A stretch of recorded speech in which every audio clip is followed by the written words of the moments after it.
ومثل الذين ينفقون أموالهم ابتغاء مرضات الله من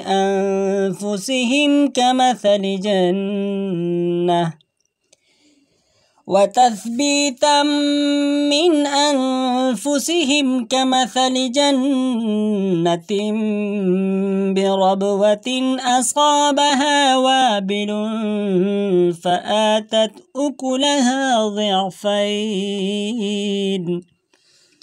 فإن لم يصبها وابل فطل والله بما تعملون بصير.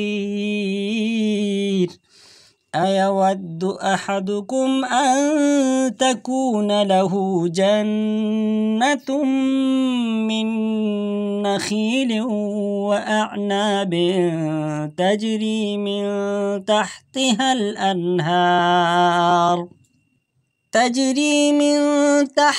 الأنهار له فيها من كل الثمرات وأصابه الكبر وله ذرية ضعفاء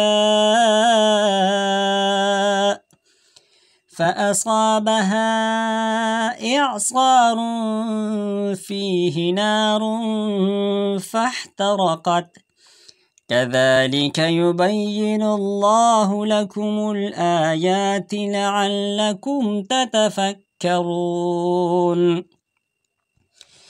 يا أيها الذين آمنوا أنفقوا من طيبات ما كسبتم ومما أخرجنا لكم من الأرض ولا تيمموا الخبيث منه تنفقون ولستم بآخذيه إلا أن تغمضوا فيه واعلموا أن الله غني حميد.